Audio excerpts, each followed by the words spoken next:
Bande passante, l'info décryptée, un podcast de la Provence et Radio Star. Audrey Savournin.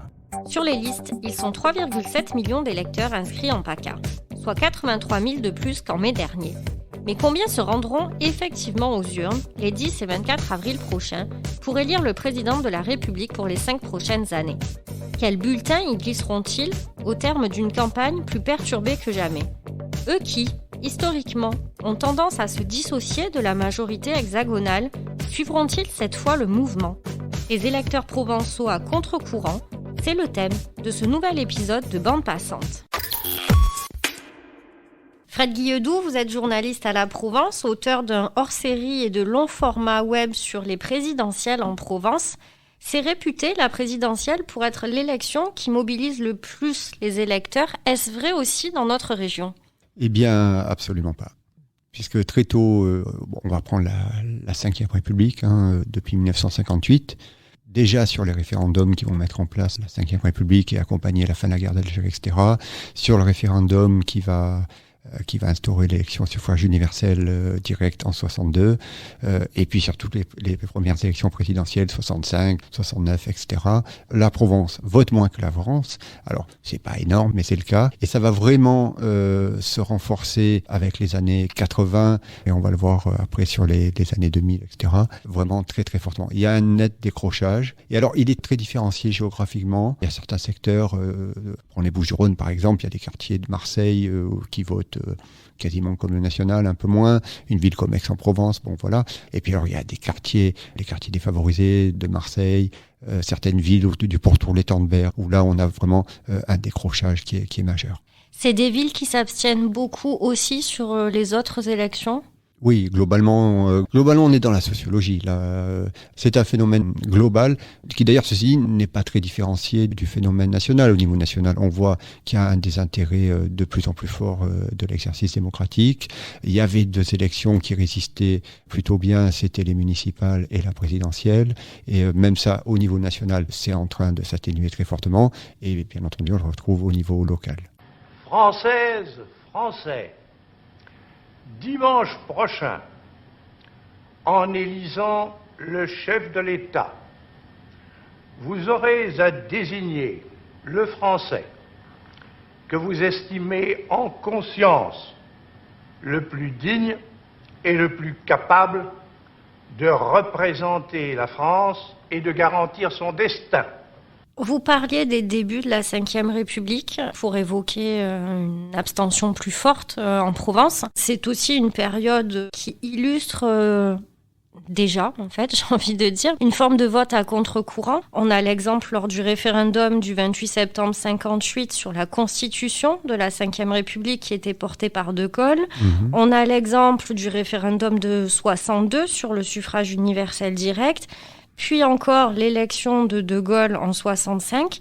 À chaque fois, la Provence n'exprime pas le même point de vue que le reste de la France. Alors, d'abord, c'est normal, évidemment, que la France est une moyenne nationale et qu'il y ait des spécificités locales. Il ne faut pas s'en étonner. Toutefois, on s'aperçoit que nous, on est quand même, depuis le début de la Ve République et déjà bien avant, dans les segments très, très éloignés. Donc là sur ces élections... d'abord, sur ces référendums, effectivement, la Provence ne va pas globalement dans le même sens que la France sur le suffrage universel direct, par exemple. Les non à ce référendum sont beaucoup plus forts qu'ailleurs. Alors pourquoi ?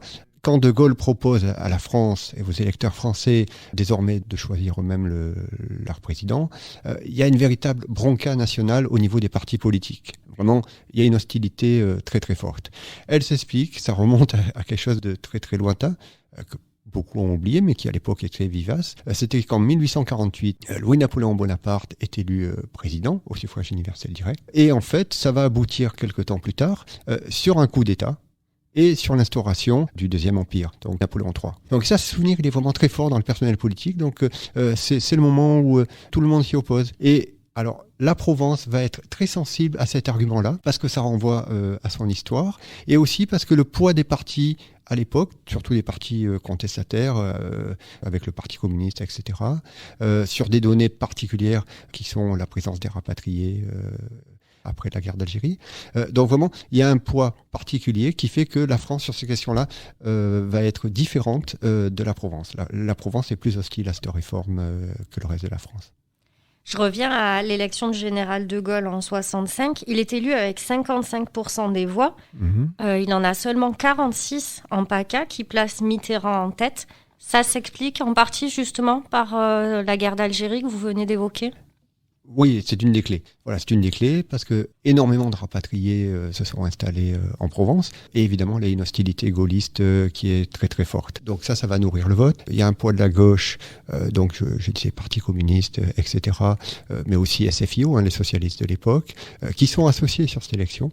Ça bénéficie à François Mitterrand. Il y a une extrême droite qui est forte et qui se nourrit donc beaucoup, mais pas uniquement, de ce vote rapatrié, laquelle au second tour, elle a un candidat, Tixier-Vignancourt, qui va faire un très très joli score, en tout cas supérieur au reste de la France ici, et au second tour, l'extrême droite en fait soutient plutôt François Mitterrand que le candidat de droite, Charles de Gaulle. Et d'ailleurs même François Mitterrand, on voit quelques signaux. Il y a un meeting à Nice. Enfin voilà, il y a des choses qui se passent. Et après il y a autre chose qui est très important, c'est qu'à l'époque, la droite provençale, et c'est le cas à Marseille particulièrement, et elle-même très anti-gaulliste. Parce que d'abord, il y a des vrais liens très forts, une solidarité avec les rapatriés. Et puis elle-même, c'est une droite qui est beaucoup collaborationniste. Donc voilà, il y a vraiment, en fait, la droite gaulliste telle qu'on la connaît en France à l'époque, elle est plutôt dans le Nord, elle est plutôt sur d'autres traditions, sur la ligne catholique, enfin, elle est moins forte ici. Le vote provençal a souvent été un vote contestataire. Je ne sais pas si on peut le dire comme Absolument, ça. Absolument, oui, bien entendu. Et ça remonte à loin. J'évoquais tout à l'heure Louis-Napoléon Bonaparte, 1848. Donc à cette élection, la Provence ne vote pas pour lui. Alors que vraiment, il va faire un score, il va faire un carton énorme au niveau national. C'est un candidat très très fourre-tout et en même temps et gauche et droite et je mélange tout qui apparaît et qui a bénéficié de l'aura bonapartiste. Donc c'est Louis-Napoléon et en fait il va tout balayer. Et parmi les rares hélos qui vont lui résister, il y a la Provence. Voilà, donc cette tradition elle est très lointaine. Le décalage a ensuite été très présent au fil de nombreuses présidentielles. Est-ce que ça s'explique par une puissance des extrêmes? Ce qui est certain, c'est que ici, la gauche est très forte. Et c'est une gauche structurée, communiste, voilà. Marseille a toujours été un bastion de la contestation, communiste, syndicale, etc. C'est lié aux activités industrielles et donc avec une réponse ouvrière très forte et très puissante. Et donc il y a le Midi Rouge. Le Midi Rouge, c'est quoi ? C'est le Vaucluse à l'époque, c'est le Var. Le Var est très à gauche et avec une adéquation communiste mais socialiste. Tout ça découle beaucoup de la résistance aussi donc de ces personnages de Fer, Soldani dans le Var, Garcin dans le Vaucluse. Donc là, c'est plutôt une mouvance socialiste. Voilà, mais en tout cas, on est très... À l'époque, au niveau national, c'est la droite. Et c'est la droite pour longtemps.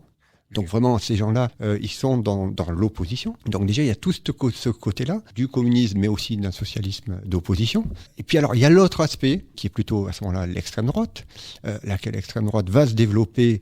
Donc elle a des racines assez anciennes. Mais en tout cas, dans les années 80, le Front National commence à cartonner ici. Jean-Marie Le Pen, dès la présidentielle à la présidentielle 88, fait sur Marseille et dans la région des scores complètement incroyables.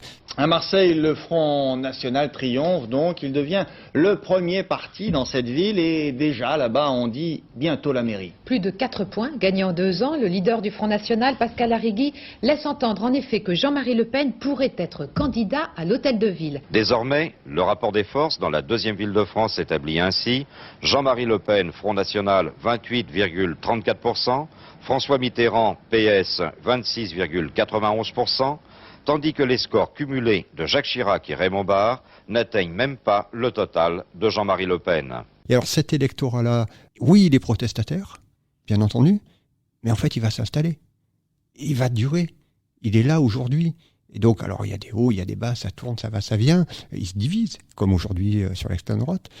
Mais néanmoins, on est passé de la contestation-protestation, de l'importation d'histoires anciennes, j'évoquais l'Algérie tout à l'heure, à quelque chose de beaucoup plus ancré. Et donc, tout ça, ça fait évidemment que quand on arrive sur l'élection présidentielle, c'est une traduction forte. Et C'est une spécificité à contre-courant de la Provence, oui. Qu'on a revu en 2002 très fortement aussi. Oui, bien entendu. En 2002, Jean-Marie Le Pen est très nettement en tête. Ici, il fait 23%, alors qu'il fait 17% au niveau national. Et quand on sait qu'il va dépasser d'un chouïa Lionel Jospin, on peut dire que la Provence lui apporte sa victoire. On pourrait dire d'autres, mais en tout cas, ici, c'est notable. Alors, il y a quand même quelques exceptions où la Provence a voté dans le sens de la France. Oui, bien entendu. C'est grosso modo, c'est ces dernières années, Sarkozy, par exemple. Sarkozy, c'est le cas. Mais pourquoi ? Parce qu'en fait, on a un candidat de droite qui va gagner. Et en fait, ces dernières années, depuis une vingtaine d'années, etc., la Provence a beaucoup glissé vers la droite. Donc, Nicolas Sarkozy, à l'époque, il est clairement en tête ici. Et ça s'explique en plus parce que c'est la dernière de Jean-Marie Le Pen. C'est celle où l'extrême droite, son champion de l'époque, va piquer du nez. Il y a aussi celle de 80 aussi, c'est le cas. Oui, où Mitterrand fait à peu près le même score en Provence qu'ailleurs en France. Voilà. Mais en même temps, par exemple, si on prend 80 Mitterrand, oui, il est plutôt bien ici. Mais sur Marseille, le candidat qui arrive en tête, c'est Georges Marchais, c'est le communiste. Si on prend Marseille, par exemple, c'est une vraie spécificité très très très longue. Il est très rare que Marseille ait voté comme la France, alors que c'est une ville où les choses se sont beaucoup atténuées. Les spécificités qu'on évoquait tout à l'heure, revendicatives, la spécificité ouvrière, dans le fil du temps, tout ça s'atténue. Et très longtemps, donc on a Marchais en 81 qui est en tête. Par la suite, c'est Jean-Marie Le Pen qui est très très clairement en tête, élection après élection. Et alors je me souviens, ça c'était en 2012, François Hollande, alors que la Provence, Marseille, ça a vraiment glissé vers la droite, il fait un meilleur score que Sarkozy ici. Et je me souviens d'un SMS qu'il envoie à ses supporters locaux pour dire « Regardez, ce qu'on a fait, c'est vraiment bien. » Et ça nous ouvre des portes. Et on va y arriver aux législatives, ça va marcher. Et même, on va y arriver aux municipales. Et c'est un score très étonnant, mais qui 2 ans après se concrétisera pas aux municipales, puisque Jean-Claude Gaudin sera réélu. Certaines campagnes ont d'ailleurs été marquées par des épisodes provençaux. Ah ben oui, la Provence, c'est une région importante avec beaucoup d'électeurs. Et donc, c'est une région où il y a beaucoup d'épisodes sur ce gros demi-siècle qui se passe ici. Bonjour à vous. Bonjour Marseille.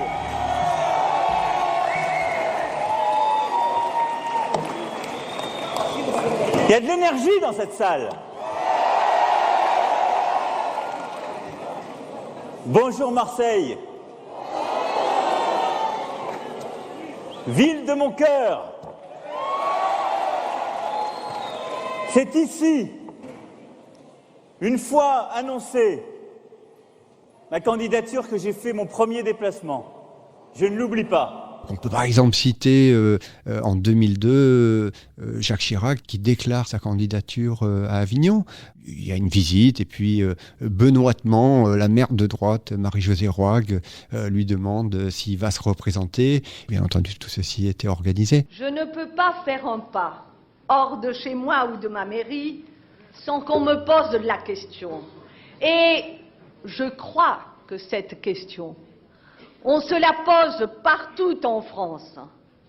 Le président va-t-il déclarer sa candidature ?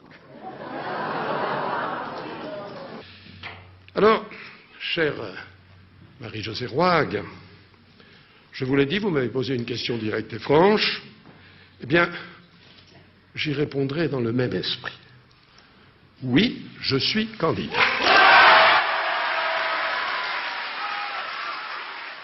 Sur les années plus récentes, on a en 2007, l'élection d'après, Nicolas Sarkozy qui va transformer les Alpilles en quasi-base-arrière. Il passe son temps à aller venir, à séjourner dans la région pour s'y reposer, pour pouvoir recevoir des conseils.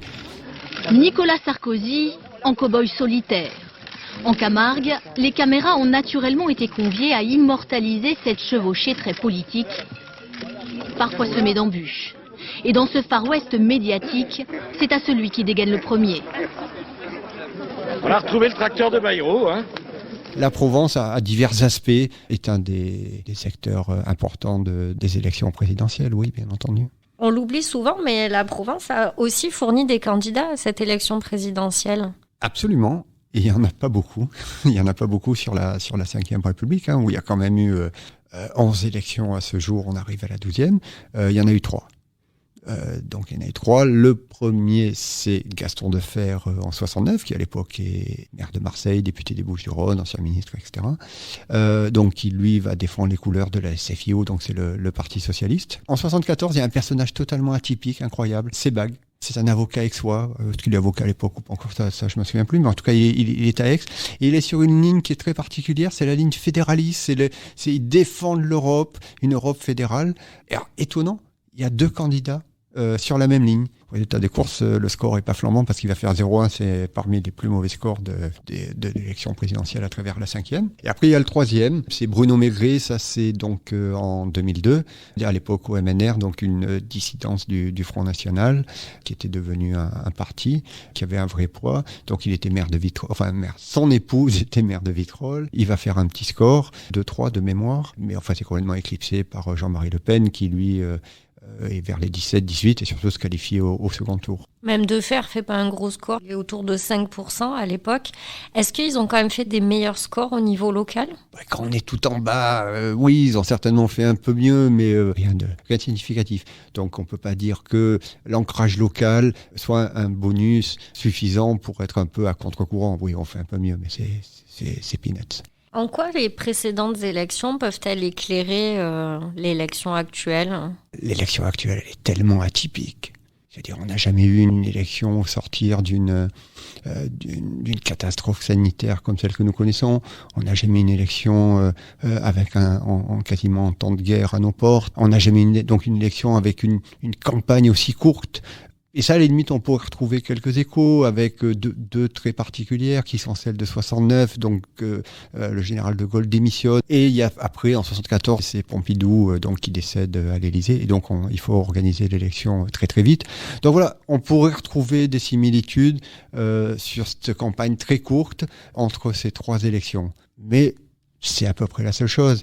Ce qui est étonnant sur cette élection aujourd'hui, c'est que finalement, si on regarde par rapport à tout ce qu'on vient d'évoquer, peut-être c'est la première fois où on peut se dire que la Provence ne va pas être à contre-courant. Parce qu'en fait, les sondages nationaux, la manière dont la campagne se passe, très courte, très ramassée, finalement pas de débat, ça imprime pas beaucoup, montre qu'on ne devrait pas avoir beaucoup de surprises aujourd'hui. Qu'est-ce qu'on a ? On a Emmanuel Macron qui est très nettement en tête. Derrière, on a un Front National qui a décroché, alors qu'il est un peu talonné par Zemmour et peut-être Mélenchon. Mais Macron est tellement haut que s'il faisait moins au niveau régional, ce qui avait été le cas en 2017. En 2017, il est en tête au premier tour, nationalement, et ici, en fait, il n'est que 3e, et assez loin. Derrière, dans lui, il y a Marine Le Pen, et puis il y a François Fillon qui marche très fort. Donc aujourd'hui, admettons qu'ici, il décroche, mais il est à 30 au niveau national, donc il va baisser de combien ? De 5 points, etc. Donc il va rester quand même très très haut localement. Et en revanche, Marine Le Pen, aujourd'hui, les sondages ne sont que ce qu'ils sont, mais néanmoins, c'est des indications fortes. Hop, tropisme local, donc elle va monter à quoi ? 20, 25.